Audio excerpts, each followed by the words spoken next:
அதெல்லாம் ஒன்றும் இல்லை சார். அப்படி ஒன்று நடந்தால் தேர்டு வேர்ல்டு வாரை பற்றி உங்கள் மாதிரி ஒரு வாத்தியார் பாடம் எழுதிடுவார். அது எவன் சார் படிக்கிறது? ஏற்கனவே 2 சண்டை நடந்து 2ஆம் உலக போர் மண்டை காயுது சார். ஏன் சார் நான் கேட்குறேன், நியாயமாக நம்ம தெருவில் என்னென்ன சண்டை நடக்குதுன்னு கேளுங்க, விவரமாக நான் எழுதுகிறேன். எங்கேயோ என்னைக்கோ அதாவது நமக்கு பயன் கொடுக்கும். அந்த என்னைக்கோ நடந்து போன சண்டை, வருஷம், டேட்டு, டைம் எதுக்கு சார் இது? போன தடவைன்னா என்ன கேட்டாங்க சார் ஏன் நடந்ததுன்னு. ஆன்சர் தெரியல சார். முதல் உலக போர் சரியாக நடக்காததுனால் 2ஆம் உலக போர் நடந்ததுன்னு நான் எழுதினேன் சார். டீச்சர் வேறு போடு 4 போடு போட்டுனாங்க சார். குழந்தை தானே, அவனுக்குள்ளே என்ன இருக்குதுன்னு நம்ம கண்டுபிடிக்க முடியுமா சார்? நான் அதனால தான் சில பேப்பர்லாம் கூட நான் பண்டில் கட்டி வச்சுக்கிட்டேன் வீட்டில். ஆச்சரியமான பிள்ளைங்க, அருமையான சிந்தனையாளர்கள் அவங்கெல்லாம்.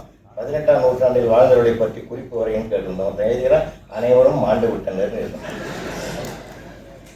சார். நீங்கள் நான் ஃபுல் மார்க் போட்டேன் சார். இல்லைன்னா ஒரு ஆளை காட்டணும்.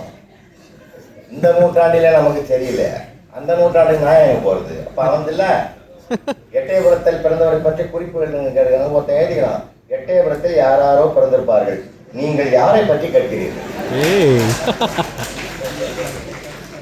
இப்போ அதுக்கு சரியான பதிலாக இல்லையா சார்? நான் அதை அங்கீகாரம் பண்ணிப்பேன். வெரி குட், இப்படி தாண்டா சிந்திக்கணும். சரி, எட்டயபுரத்தில் பிறந்த பாரதியாரை பற்றி எழுது. யார்கிட்ட கேட்டு எழுதிட்டான் சார். பாரதியார் எட்டயபுரத்தில் பிறந்தார். 9வது வயதில் கவிதை பாட தொடங்கினார். பாஞ்சாலி சபதம், குயில் பாட்டு, கண்ணன் பாட்டு அனைத்தையும் பாடினார். வாழ்நாளில் வறுமையாக இருந்தார். ஆனால் இவரை விட்டு பிரியாமல் வாழ்ந்த பெருமை அன்னை தேவயானிக்கு சேரும்னு இருந்தார். எனக்கு பகீர்னு ஆகிப்போச்சு. செல்லம்மா தானே பாரதியார் வைத்து, அது யாரா தேவயானி என்ன சார்? நீங்கள் சினிமா படம் பார்க்கலையா சார்? பாரதி படத்தில் தேவயானி தான் சார் செல்லம்மாவை நடிக்கிறாங்கன்னா அதையும் இதையும் லிங்க் பண்ணி விட்டாங்க. அவன் அப்படி தான் சார் இருப்பான். அவன் ஏஜி அவன் தகுதிக்கு அந்த புள்ள அப்படி தான் இருப்பான். அப்படிலாம் எழுதக்கூடாதுரா, பாரதியாரெலாம் கொச்சப்பட்டு செல்லம்மான்னு தெரிஞ்சுக்கிட்டுன்னு என்கிட்ட அப்படி எழுதுனேன். ஏன்னா பசங்க அப்படி தான் சார் இருப்பான். அதனால தான் எங்கள் சாந்தகுமார்னு ஒரு அம்மா டீச்சர், அது என் புத்தகத்தில் கூட நோட் பண்ணியிருக்கேன். அந்த அம்மா ஒரு நாள் பேப்பரை தூக்கி என்கிட்ட ஓடி வந்தாங்க.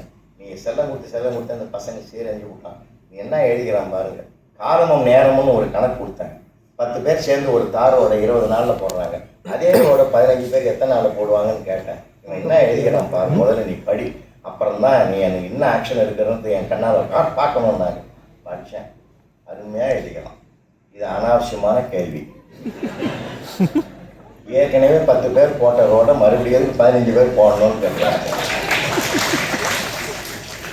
3வது வரி ஃபென்டாஸ்டிக் லைக் அப்படியே எழுதிக்கலாம். இது அரசாங்கத்துக்கு வீண் செலவுன்னு எழுதிக்கலாம்.